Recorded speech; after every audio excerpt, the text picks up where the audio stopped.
and CR opt with the first phase Earth Spirit, and then afterwards the Ogre. So this to me seems super bizarre.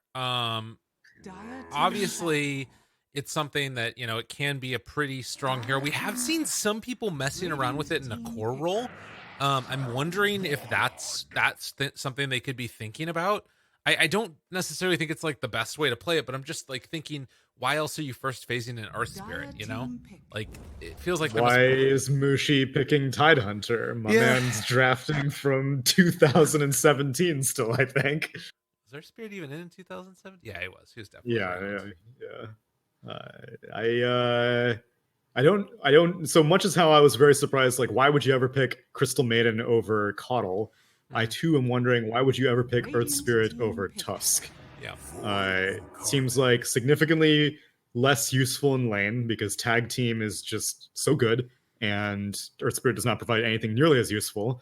I would rather have Snowball than Rolling Boulder in most situations.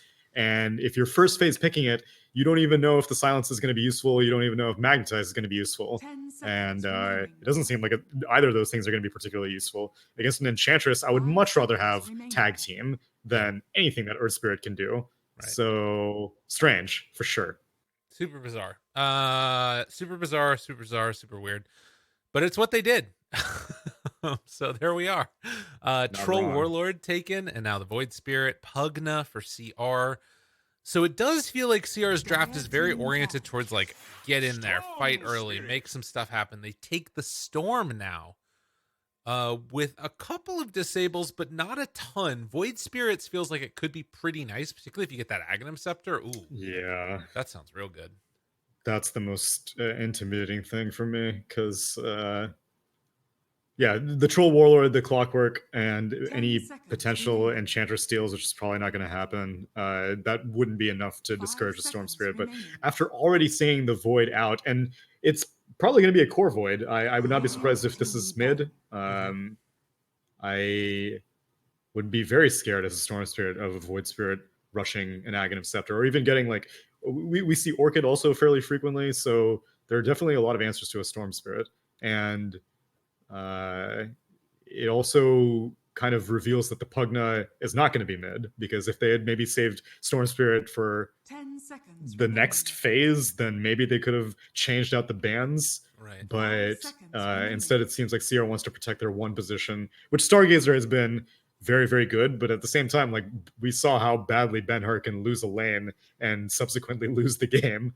True enough. Yeah, I think that is something to be concerned about. I think that they are expecting they know the matchup, though, with this Void Spirit taken. I guess it still could hypothetically be a 5-inch and then a 4 clock and then Void Spirit off lane. But I think they're anticipating a Void Spirit matchup mid.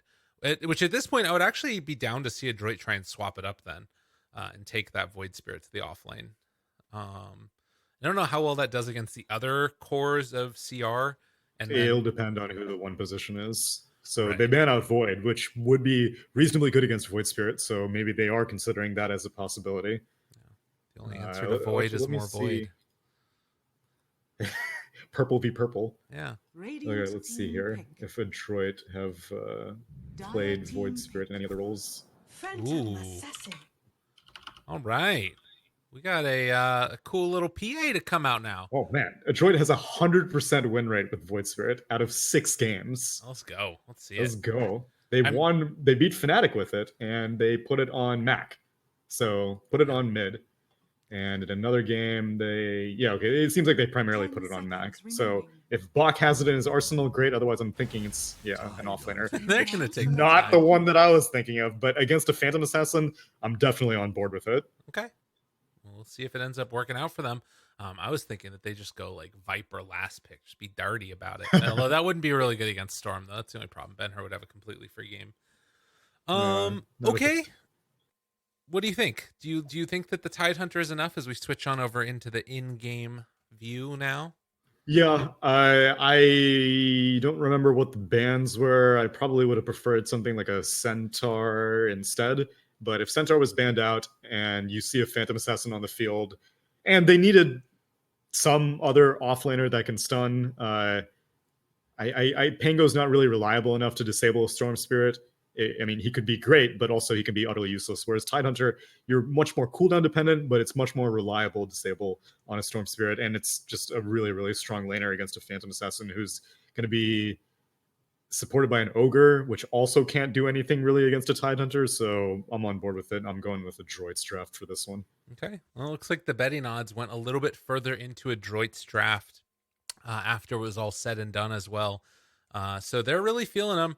I still kind of have this like inkling at the back of my head that like PA late game Stargazer just like blows them up and kills everybody before they get a chance to stop it. And that's something to watch out for, definitely.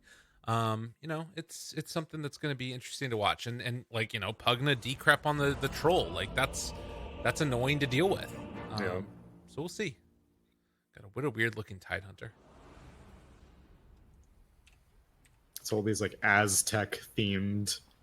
This was a I think it was like a TI, the jungle TI themed thing. Yeah, it was last TI. Right? He has a bunch of relics. Yeah, it was last TI. Feels like an eternity ago. You were there. The You were in the jungle. Both of us were there, my friend. Did I tell you Turn that when they brought in the mayor of Shanghai? You remember that? Yeah. I just happened to be like walking out of the arena right as she was walking in. I like kind of bumped into her with my shoulder a little bit. Feel kind of bad. Did you know who she was before the like? Did you only find out afterwards, or was like while you did the shoulder bump, you're like, wait a second? I'll let you try and figure out if I knew about it or not. I'm not gonna say anything. My ass murked. True. Yeah, it was fun. That was cool. Well, Stargazer, he spots out a little boomy over there to the side. Him and Bach going to be hanging out together. They take over the outpost. And it looks like it should be a trade-off of 2 apiece, most likely. I think that PAs nowadays have sometimes looked like just one of the scariest heroes of all time. Because, like, Rapier is more popular now. So she can like actually get it, and I mean it's still a little bit crazy, but it's not as crazy as it used to be. And then having that combined with like just a random lucky crit is really nice. It kind of goes the other way though, because Rapier is so viable that a lot of heroes get True Strike against her now. That's a good point. Because it used to be you had to like put yourself into the MKB. You're like, do I really want to build an MKB? Do I really want to build a Bloodthorn? Yeah. And now heroes are like, all right, whatever, Rapier, sure, let's do it. Yeah, totally. Also, this seems like a disgusting lane to have to go up against. A freaking Enchantress Tidehunter. I don't know how you farm as a Phantom Assassin in this lane. Yeah, she's going to have to get kind of lucky with these daggers being thrown out there at the right times. And, well, Anchor Smash. She gets it. Easy peasy. Yeah, Boomy went to go pick up something from his courier, and as a result, doesn't get to start chucking out these impetuses, but it's only gonna get harder, I think. I don't really think this lane gets any easier as Ogre and PA get more experience. Wonder if you take a point in Blur early for Stargazer. Yeah, I think you have to. You also get to you can dodge the impetus shots if they come in with that too, right? Am I crazy? What do you mean? With Blur, like if you see one coming in, oh yeah, it's Blur, just standard of. Oh, you mean like as like for the dispel, not just the evasion? Yeah, like going into the smoke for a second. Yeah, that would work. Yes. Right. Ohio there does get taken down, just ran down by CML. This is the problem with this hero in these times. And he actually took. So this is what sometimes people have been doing when they play or Spirit in the laning is they just take Boulder Smash level 1. But having already used it to secure the creep, it means that he can't use it to get CML away from him, and then CML just runs in and beats him down. Freaking 22-second cooldown at level 1. Yeah, it's not great. Okay. So far, going quite well in the top lane for CR, at least in terms of the bully potential, or rather for Adroit in terms of the bully potential, is down bottom. They kill off the Ogre. That's not supposed to happen. Nope. Oh. He stole this Ursa Helder Smasher, so I guess that probably factored into it. But yeah, like I said, this lane, like Pugna. Oh, you are very close to death. You're getting a little bit robot-y on me there. They get the courier kill, and then they get the actual hero kill. Zhao Yu's gonna go down, yeah. Man, Adroit after that game 1 have completely turned this stuff around. Like, they are looking like a completely different team. Yeah, Discord's freaking out, but nope. Yeah, you want me to try calling you again? Yeah, let's do another quick little call. We don't have to see your face again, so it's probably fine. All right, we're gonna leave him. Now I can say all the things I really meant about him. Tsunami, I'm so jealous of his beard. It's unbelievable. Hello? Ding dong. You sound better. Nice. It's me. Amazing. What did we miss? I didn't say anything mean about you. I swear. Of course not. Perish the thought. Oh God, Ohio, not again. Not again. Dude, what are you supposed to do? This is why you don't pick Earth Spirit. If you do that against a Tusk, you just like punch him to death. Actually, it's still probably bad against the Tusk, to be honest. I don't think so, because you would just turn around and challenge the Clockwork. Because I mean, Clockwork, he doesn't even feel obligated to pick up cogs right now. Right. That's how aggressive they can be. I'm actually surprised he's not using the flare for vision here. I think he's going to do it in a second there. Yeah, there spots him, and now I think that this is just a dead Pugna again. Doesn't even pop the battery assault.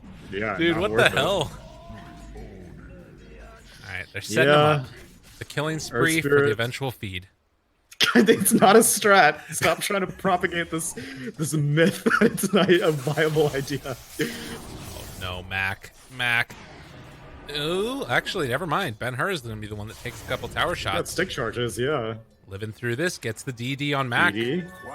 Trying to back away. CML shows up, though, and now Ben-Hur's in trouble. They're going to get the roll in. Trying to take him down. They throw out the Aether Remnant. Dodges away for the moment. Now the turn for the punches. Trying to beat down Ben-Hur. Mac is crazy, but it is going to be enough. The Resonant Pulse keeps him alive. And now punching down Ohio. Ohio isn't going to be able to make this work. He has another roll in a second. Blocked out by Mac. Gets the kill. Dude, Mac is having himself a series. Not to mention... the Ogre dead again. Boomy ends up paying for it, but holy crap. Yeah, Mac is playing fantastically. What a beautiful understanding of what Void Spirit's capable of pre-level 6.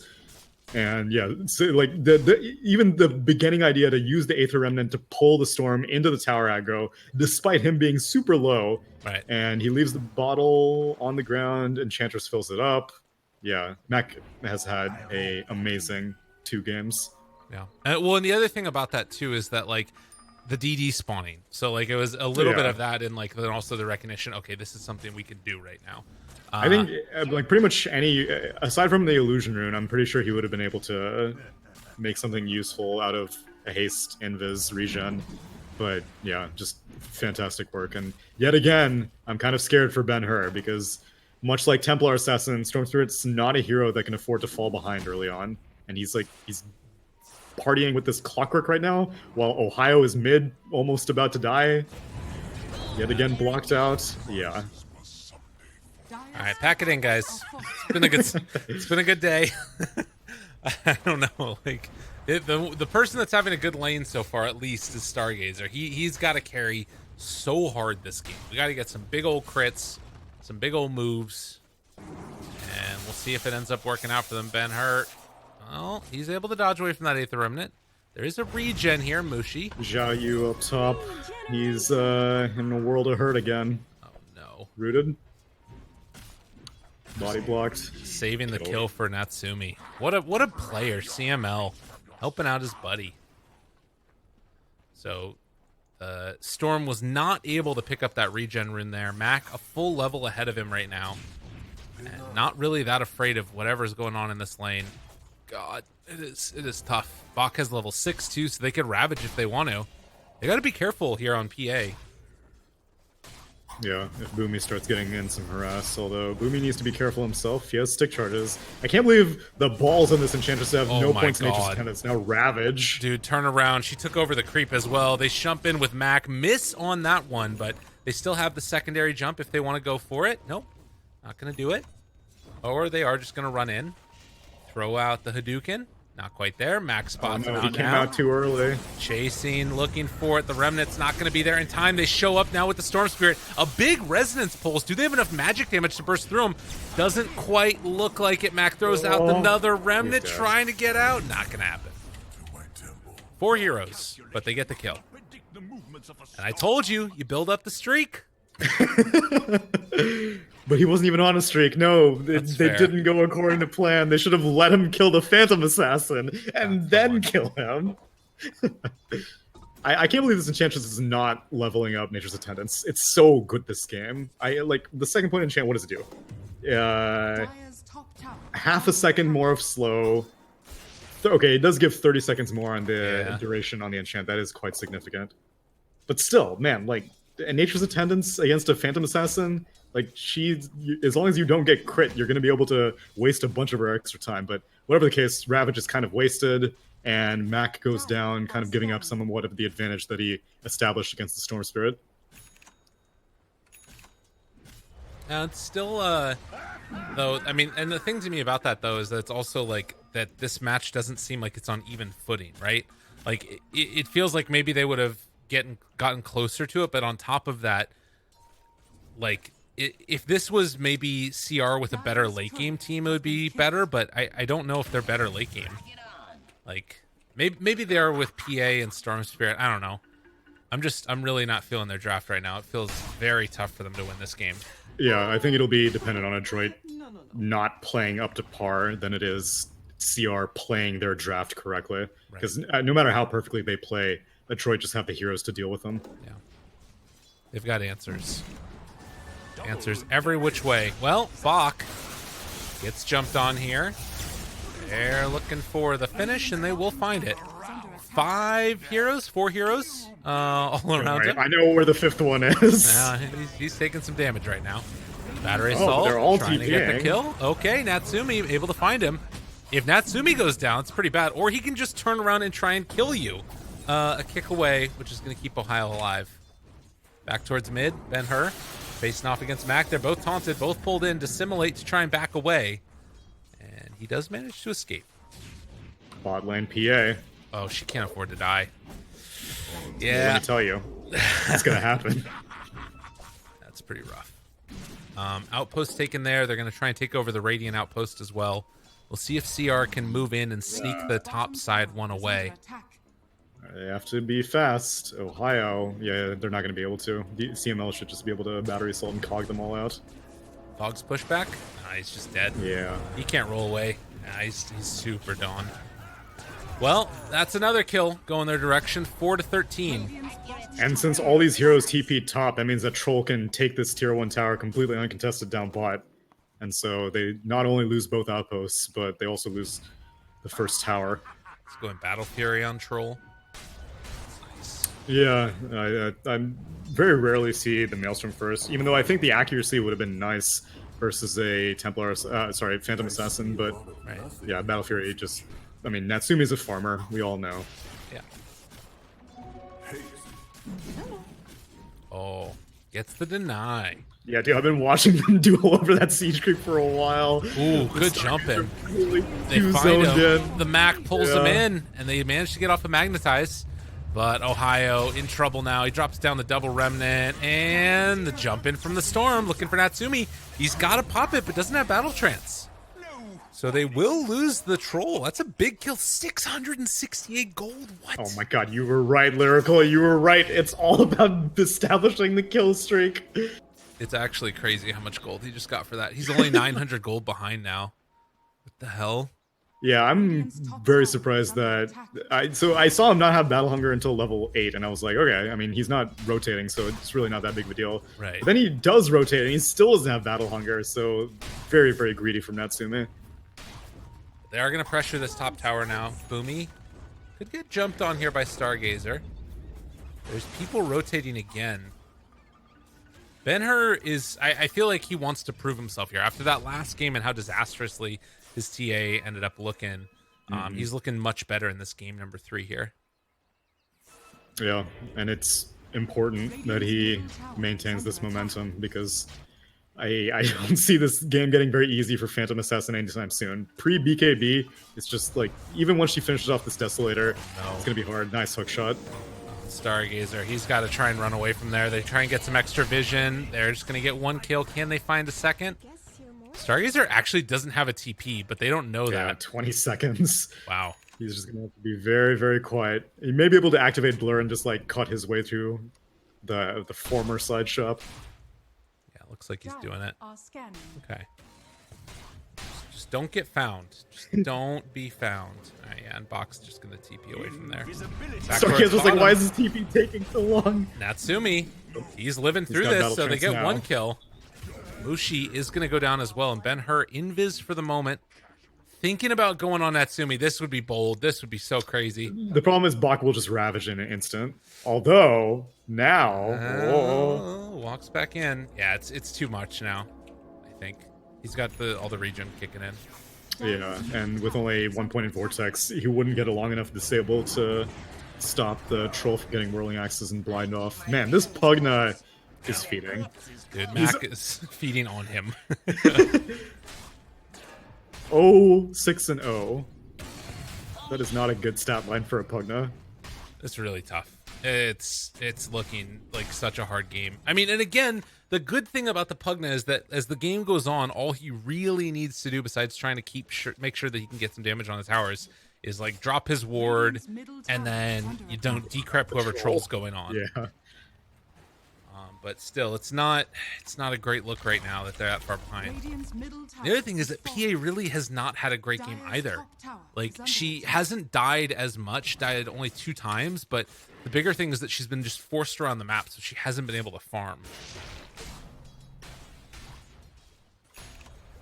Oof. Really, there are no heroes on CR who are having a particularly good game. Still trying to figure out what this Earth Spirit's purpose is. Was not great in the lane. Doesn't really seem like his teamfight contribution is going to be too significant. He may be able to get some good follow-up silences onto the Void Spirit, and so if Storm initiates... Oh, never mind. Void Spirit has the Eels now, so scratch that. Yeah, it feels like it's just all on Storm, which is not a great look right now. I guess the good thing about the Earth Spirit is that he's like just naturally going to be tanky enough, kind of, that he can just run into the middle of the fight and start it. And then you can have the follow-up coming from the Storm, but it's still not great. Dire's top tower is under attack. Trading a tier 2 tower for a tier 1. Don't really have any way to defend this, because Bach is just... He never has to use Ravage. He can just keep walking around and preventing Storm Spirit from ever feeling confident to go for a pick. Because once Ravage is down, then all of a sudden, like, the game, the map opens up substantially for the Storm. But if that's a persistent threat, then Storm just has to farm the jungle. Mm-hmm. Is he going for a Blink Dagger this game? He went mech, and now is going back for the Hood, possibly into the pipe afterwards. Natsumi, in the meantime, is going to clear out these Ancients here. Picks up a Philosopher's Stone, send back to his allies here. And he is actually going to have a Yasha done soon afterwards. I would imagine he goes for the Sanjin Yasha. Maybe he goes for the Manta to deal with the silence. I don't know. Boomy? He will die. Oh. Yeah, he's done. Okay. It was a dream. It was a dream. I think Sanjin Yasha is the way to go, because I don't really think Troll cares about the silence.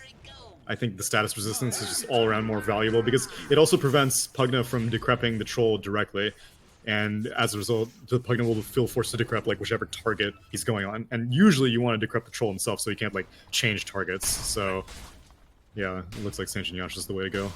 Yeah, and I guess it deals with the silence itself too by having that status resistance. Exactly. So that's nice. Down here in the jungle, Ohio. Hope he can spot somebody out. Troll is not afraid. He's really, really not. What are they? Pull back What in are the they ogre. trying to do here? What on really, earth did they think was going to happen? I don't know. That was a tough one. And now right into Roche. Yeah. Dire's bottom tower is under They attack. can't fight this. Again, Ravage is just persistently up. They're never going to use it. Wow. All right. Well, 9,000 gold lead Oh, here no. at 17 Oh, never minutes. And they do scan it out. We'll see if Ben-Hur wants to go in on this one, or maybe Ohio's going to go for the roll-in. All right. No. The kick. Oh, they're waiting. They're looking for it. They spot him. Oh, they miss. Okay. Not going to get him. But Natsumi able to take down Roche. Oh And no, Mac, we found Ben-Hur, the Yule's Aether Remnant.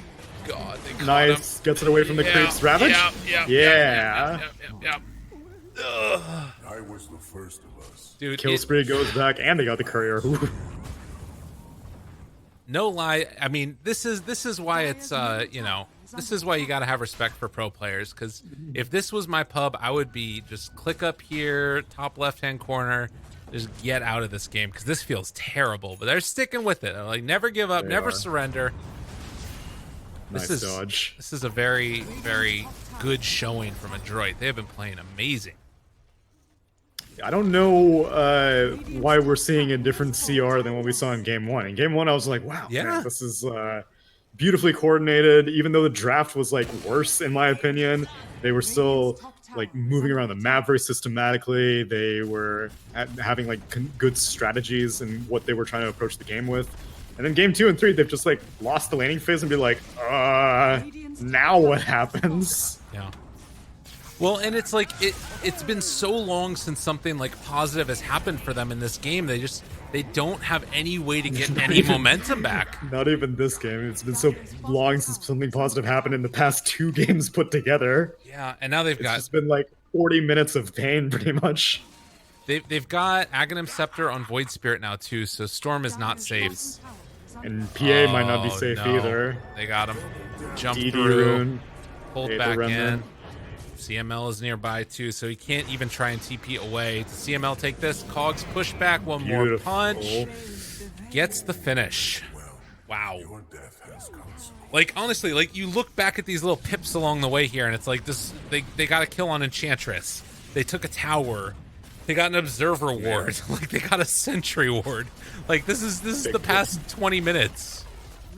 Oh, man. This is what happens when you lose a couple lanes, man. Yep. Mac has definitely risen in stock for me personally, though. It's been really fun watching all these SEA mids, like Armel, also Moon, and now Mac. Which, again, nothing to take away from Ben-Hur. Ben-Hur had an amazing Pugnet performance in Game 1, but it's just been very, very one-sided. I have not seen one-sided domination mid like this in a while. Yeah. Yeah, he's quite the player. Absolutely. Life Drain here. Coming on out onto Bach. Mac shows He has up. Ravage up again. Oh, that's a silence. That's a hook shot. That's a kill. That is a dead old Pugna.